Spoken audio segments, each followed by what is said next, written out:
In the appendix, we're going to review some basic things, but I'd also like to talk about the philosophy of deriving everything. Why derive everything? Well, both special and general theory start with a very elegant foundation, and everything is derived from these first principles. When I first started my study of general relativity as an undergraduate, I really did like this feature of Einstein's work. Then later in graduate school, when I worked with Dr. Y.S. Kim, pictured here, I was fortunate to work with a quark model that he developed using relativistic harmonic oscillators. And the calculations could be done from scratch, and the integral tables that I needed, even those could be derived from scratch. So I had a lot of fun deriving everything from first principles. Now, here, this I feel is very important, and I'm pleased to have Feynman agree. Where Richard Feynman has on his blackboard here, this is the blackboard which was there at the time of his death. What I cannot create, I do not understand. Basically, what he's saying, if I can't derive it, I don't understand it. Know how to solve every problem that has been solved. All right. Well, that's very ambitious. We won't be doing that, but we will be doing a lot with general relativity. So, this is the philosophy that I take, and in this appendix, I want to show you a lot of cool things that you already know. For example, the first thing would be reviewing our vectors, our vector components here, ax and ay, how to see the visualization of a addition and subtraction, where you put the tail of one vector at the tip of the other, and the two vectors then get added together by having this big vector go from the tail to the tip of the second one. Addition and subtraction. So you should study these, look these over by way of review.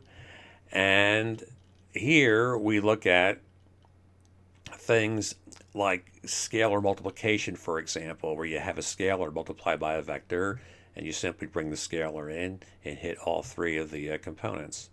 These kind of things are usually reviewed in a calculus-based physics class like the first or second week. So you've seen all this stuff before. This is a quick review. The dot product with two vectors, magnitude A times B times the cosine of the angle between the two. See? Very nice.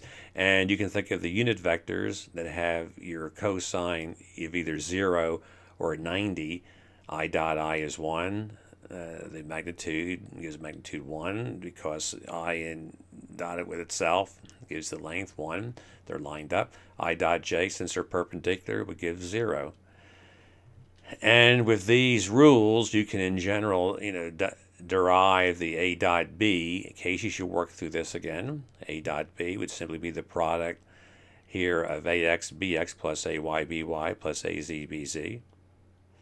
And here in general, where you let the e sub I, the little hat on there, be a unit vector, 1, 2, and 3, for 3 dimensions, then when these are the same, you get 1. When they're not, you get 0. And that's the Kronecker Delta symbol there, which is nice. And here's Einstein's summation convention, which we'll eventually do down here. And it's nice to work through these to get practice and get into shape. So here's a dot b using the Einstein summation convention. And when you do the dot with the unit vectors, here you get the delta ij. So the Kronecker Delta there, named after the mathematician, where if I equals j, the delta ij equals 1. If I does not equal to j, you get 0. The cross product here, a cross b, you can use the right-hand rule. I like to use the screwdriver rule, where you take a screwdriver, I want to go a cross into b. I get the screwdriver underneath here and apply the screwdriver, and I turn it so that a goes into b, and the screwdriver would advance up, straight up here, the convention we have in the United States with the screwdriver there, the right-handed screwdriver. And this has a direction in hat which is perpendicular to the a and b vectors. So work out some of these here. Look at if you reverse B cross A instead of A cross B, get the minus sign. Since B cross A, the screwdriver would be on the top here. Screwing B into A would go down. Screwing A into B, the screwdriver would be underneath here. Screwing up like that. So here would be all your cases. I cross J would give you K, and it's good to check all these. I cross itself, since the sine of the angle would be 0, you get nothing. So doing the same thing we do with the dot product with the cross product, then we get all these terms and we work them out and we get this cool little matrix way to remember the rule where you have the I hat and then AY times BZ minus BY times AZ. So review all this, and this neat little symbol here, La Civita symbol here, is defined to help us write this in a compact way, where you have the unit vectors E sub I unit vector across E sub j unit vector, and then you have the epsilon ijk with the ek vector here. And if they're cyclic with 1, 2, and 3, 3, 1, 2, if you can make the cyclic arrangements of these, you get 1. If you have one which is flipped, like here I have 2 and 3 flipped, that's a minus sign. Then if I go cyclic on these, I'll have the minus 1. And then if any two are the same, 0. So that's neat. And there's a shorthand notation here, the Einstein summation convention, to write this really compactly. Well, we want to derive everything, so I'm going to leave you some exercises from the calculus book where you take the derivative of the tangent and the cotangent. So this is basically a homework problem to work through this so we can derive everything. Now you may recall that we did use a derivative of like the inverse tangent for one of the problems earlier in the chapter, and now we're going to derive all these so that we have them from scratch.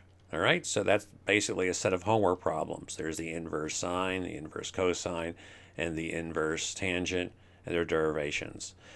So then you will have the derivatives that we used early in our homework. And if you like deriving everything, you have an affinity for theoretical physics. Feynman once said that a good theoretical physicist could derive anything more than one way. I think he said 5, or maybe it was even 7 ways. We're not going to go that far, but we'll be happy with one derivation for the most part and all the things that we do.